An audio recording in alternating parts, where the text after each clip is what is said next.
Okay, all right. So we're going to go get started on the topic that everyone registered for around COBRA and the ARPA, the American Rescue Plan Act of 2021. This presentation is really going to be, short, sweet, to the point. I know a lot of people have probably attended some other webinars, but what we're really seeing, and one of the main reasons why we decided to host this is that we know that there's some critical timing and action needed by our employers. And so we know that your time is precious, and there's not a lot of it, even though all of us get the same amount. But we wanted to make sure that you knew what you needed to know. So by the end of this, you kind of had like a quick action list and maybe the first steps to get going. Probably the biggest thing to know is that your TPA really can't do it all for you if you're using one of them. And there is, as we all know, the fun things with compliance. There's always fines on the back end of the deal. So we're going to cover all of that, and have gone through this before with the ARPA subsidy back in 2009. Free COBRA is going to be a concept that we're all going to be dealing with. So that's some of the challenges that we're all going to be facing. But with the right information, we're going to be able to be well armed to be able to handle that and move forward. And so that's really what the intention is. So we're going to get started on it. I remember when I was going into school, they always had the 4 W's, or the who, what, why, that whole thing. So I thought I would start with that. Again, some of this stuff is going to be reviewed, but I thought it was important at least to cover that along the way. So when we're dealing with the subsidy through ARPA, we've got people that have been on COBRA, that the qualified beneficiary is the term you're going to hear. And it doesn't just mean the employees when you hear that term, it also includes the dependents as well. And each one of those folks have an individual right to make their elections through COBRA. Now, everyone knows or should know at this point that the people that are eligible for the subsidy are only those that had an involuntary termination of employment. And that's one of the big reasons why the TPAs can't do all the work for you.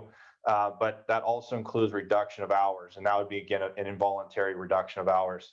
And so if they experience one of those, then they are eligible for the subsidy, but that's only if they haven't been eligible for a group health plan or Medicare. One of the things that most individuals don't know is that there's a qualifying event when they lose the coverage. And so if their spouse has coverage, then that means that they automatically are eligible for the other group coverage, which then means the subsidy no longer is eligible to them. So that's going to be an interesting thing that the government actually is going to have to figure out how they're going to administer that part. Okay. But reduction of hours or termination does not have to be related to COVID-19. That's another key point to illustrate there, because obviously COVID-19 has made some challenges for everybody and lots of changes along the way. But just because they're laid off or put on furlough or whatever, that's not the only time that they're eligible for the subsidy. It's basically any time there is an involuntary termination, and we'll talk about timelines here in a little bit. But if they were voluntarily terminated, like they left, then they're not going to, be eligible for this. But I can guarantee you, people are going to think that they are eligible. So just want to make sure that we're really clear around that piece of it. Okay. All right. So the what? So the COBRA subsidy and what it's providing. It's basically providing 100% coverage for those people that are eligible on the period starting April 1st. So it's already began. Through September 30th. And it's only during those times right now that people can get that subsidy. Now, if you remember ARPA back in 2009, they did extend it multiple times. It was always retro, which made it always difficult to try to communicate this stuff. But they can't extend it is basically my point. And they have shown in the past with a similar administration that they may do that. So just know that's going to be a potential that's out there. And so hopefully you're working with a good TPA that can help you with those types of things. The other thing, and this actually created a lot of confusion as well, is what plans are subject to it. And so it's all the group plans that qualify for COBRA that are either fully insured or self-insured that are providing the major medical benefits. Okay. And if you're in a state like Oregon, for example, that has state continuation underneath the federal rules, and kind of how it's been defined is that's considered mini COBRA. And so that was one of the first things a lot of people were trying to figure out, does that include it? And the answer is yes. Now, FSAs are not included, even though those are COBRA eligible items, but HRAs, health reimbursement arrangements, are going to be included inside the subsidy. And so, as you know, if you have an HRA, then you have to create a COBRA equivalent premium, and that's how they would be able to continue that benefit. But they get to elect that one on its own. So it's all those plans that are eligible. That's the which plans scenario. When I was proofreading this with a couple of folks in the office here, I put the little ... Y in there, and that was kind of me trying to be funny, but that no one really said it, so I'm going to say it. No one knows why, except for they're just trying to help people out in some of these difficult times. And so, that's the why, I guess. But businesses have to continue to operate. Okay. Again, I'm going to go a little bit quickly through this because I think a lot of people have seen the main points. I just want to get to the key pieces that you really need to know. Now, how does the subsidy work? But just mention real quick, if you have questions, slow me down a little bit, throw something in the chat log there. Okay. So how does the subsidy work? This has also been a real key piece for a lot of people, a little bit of confusion as well. Everyone that's eligible as a qualified beneficiary, so they might be on COBRA now, they may be going on to COBRA. During that coverage period, it's going to automatically be eligible for it. Okay.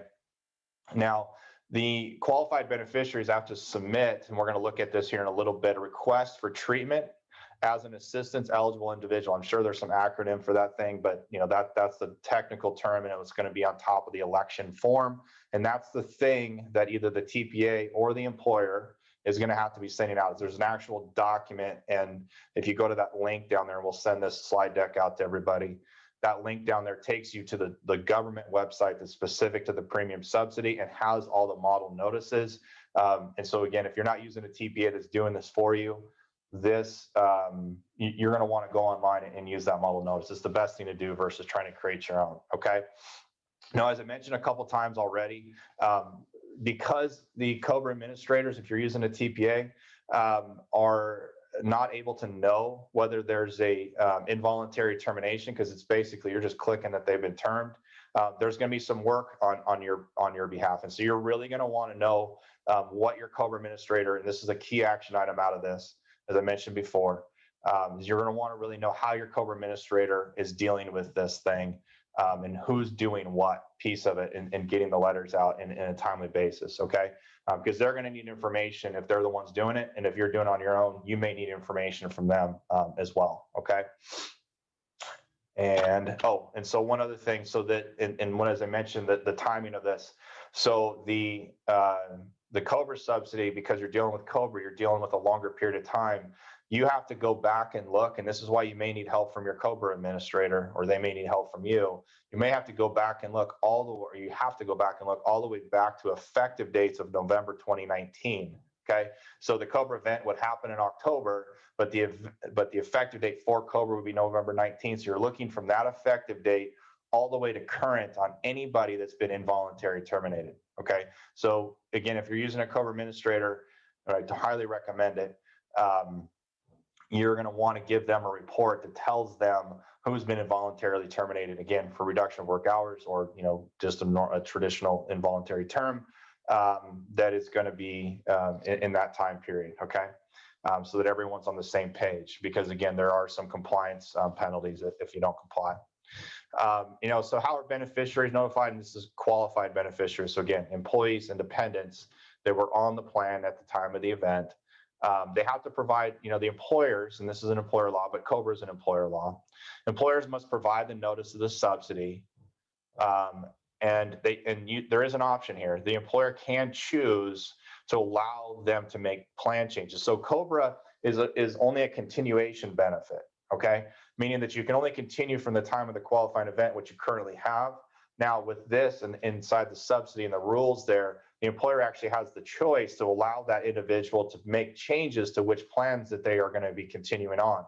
So for example, if you have multiple medical plans, they could actually switch from the base plan to a buy-up plan, even though they were only able to continue in regular COBRA terms, that base plan. Okay, so but that's your employer choice, and that's going to have to be in that election notice. Okay.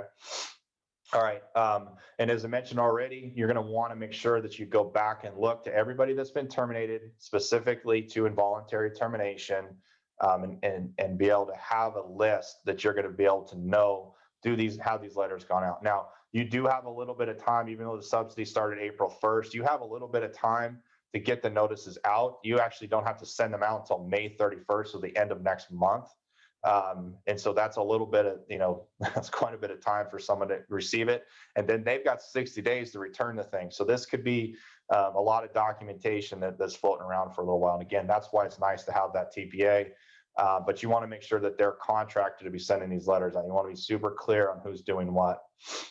Another question that's come up sometimes, and even in the chat log a little bit here, is can I just email the letters out? Now, in normal COBRA world, you always want to use some type of documented mail to be able to get the information out, because there's not, unless you have an ERISA disclosure signed document from the individual that you can email them stuff instead of mail them stuff. Unless you have that, email is only just like a copy of something.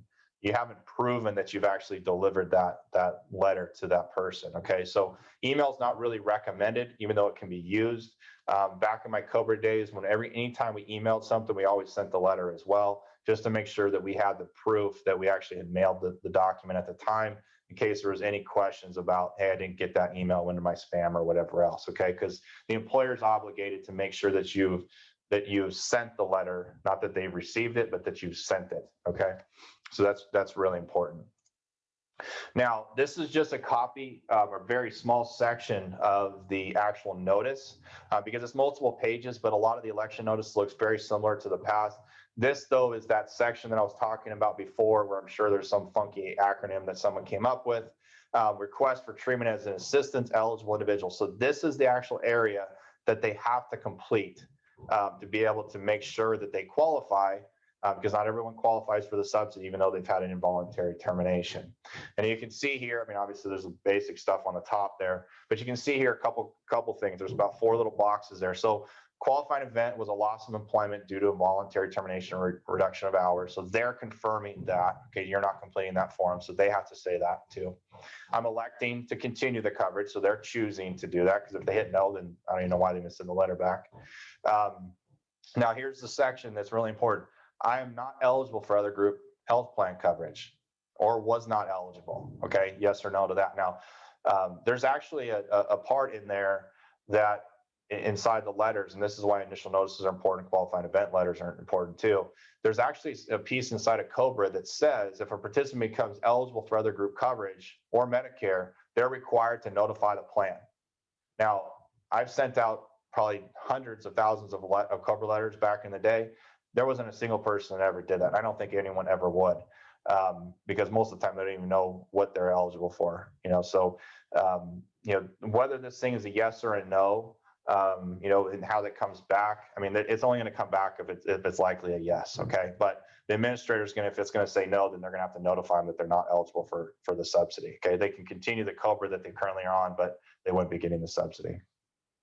The trick there is that because everybody's automatically enrolled as of April 1st, they're not paying premiums. Okay, so then they'd have some back due premiums on that. But that's why you want to get these letters out as soon as possible. Also, the other question about not being eligible for Medicare. Okay. All right, so that's an important note. It's something that you want to be familiar about as well. And then this creates a special election period, essentially. Okay, so because the ARPA is kind of providing additional COBRA election period, it's allowing those qualified beneficiaries to be able to come on the plan. And something to be clarified here is that they can get on if they're still within that 18-month coverage period, but declined COBRA already. So they don't have to be on COBRA right now to be able to be eligible for this. This is creating that special election for them to come on it. And if they drop COBRA before the maximum coverage period expired, right? So they got time left of that 18 months or whatever their period is, then they can actually be offered this too, again, if it's after November 1 effective or after. Okay, so a couple key points in there, to be able to clarify for everybody. But you got to get these letters out, the election letters, so that they can decide that. Whether you think, and this is probably another key point, whether you think they're going to elect or not, they still need to receive the letter, no matter what. It's really important that they get it and that you can prove that you sent it out. Okay. Probably another thing that's in here that you want to see is really on the bottom, so that the election during this new election period is prospective in nature, meaning that they don't go backwards in retrospect as far as coverage. So one of the things that people you would think maybe they would do is they would sign up just so they can get their other coverage or the other things that they had done, medical claims, that kind of stuff covered. That doesn't work here. It's only whenever they elect that they can go forward, right? So April 1st and after, all right? Okay, so another couple important notes on this. We've only got a couple more slides, so again, ask questions if you have any. Is that any individual that is already on COBRA due to reduction of hours in voluntary term will be due a refund if they accidentally pay for coverage in April. Because remember, a lot of times we get those payment coupons out to them, say in March to pay for April. So they might have already sent in their April payment. Well, if that's the case, then they're going to get a refund for that amount. Now, does that mean you actually have to cut them a check? Or if you haven't cashed it yet, you can not cash it, and then they get the credit. But then they've got that 30-day grace period too. So April 1st, they got 30 days to send in their payment. So they can send it any time during that period of time. So if they ever do pay and they weren't supposed to, they're required to get a refund for any of those amounts. Okay, so that's really important that happens. Employers have the option of allowing beneficiaries the premium subsidy to change coverage to other plan options 90 days. I mentioned this earlier. It's the employer's choice to allow them to do this.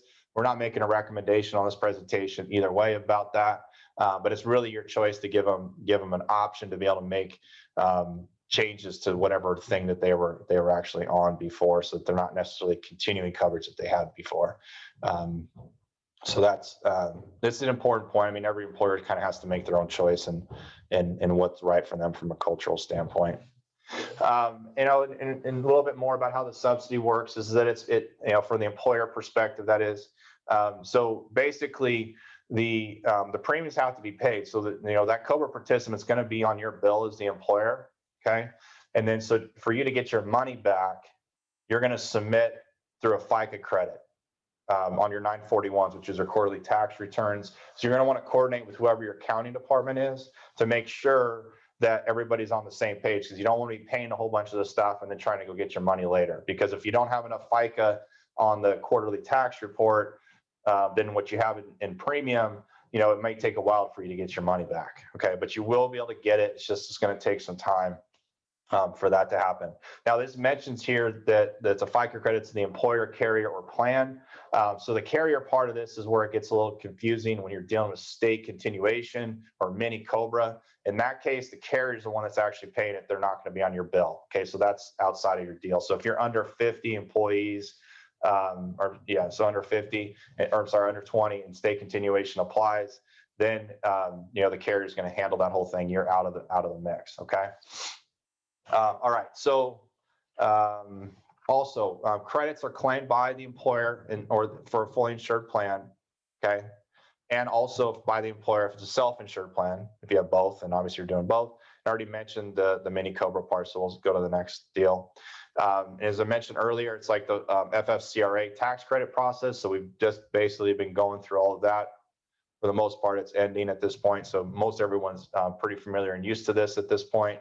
But you're using really the same process to get your money back. Okay, so the tax credit that's paid on these subsidies does also include that 2% administration fee. So most COBRA administrators will charge an extra 2% on top of the premium for administration, and very, very common.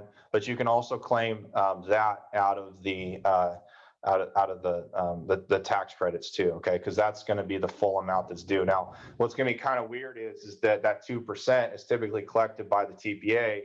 So I don't know, some of them may bill you the 2% so they can get their money, and then you're going to be paying the premium from the carrier direct too.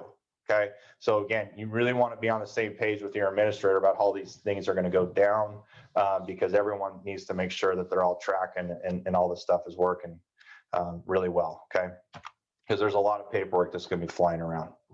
Okay, as I mentioned, and this is always the fun thing here, there's always potential penalties when it's dealing with COBRA. These are just the typical ones, right? And this is why it's so important to make sure that you send the letter out, no matter whether you think they're going to continue with it or not, or whether you know they have another group plan. If they say that they didn't get the letter in time, doesn't matter if they were on another group plan. They can still make a claim that they weren't provided their rights. Okay. And if that's the case, then the penalty is equal to $100 per qualified beneficiary. So if you have a family of 10, it's 10 times 100. Or I'm sorry, it's just for the individual. But if it's with a family, it's capped at $200. But it's for every day that the employer violates rules. So from the point from May 31st that you didn't send the letter out, they can ding you every single day that the person didn't receive the letter.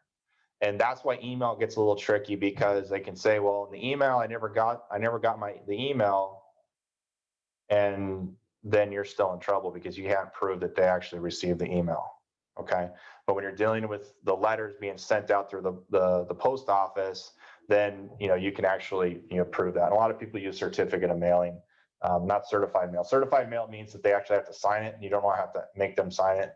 You just want to mail it. So certificate of mailing is typically how it's done.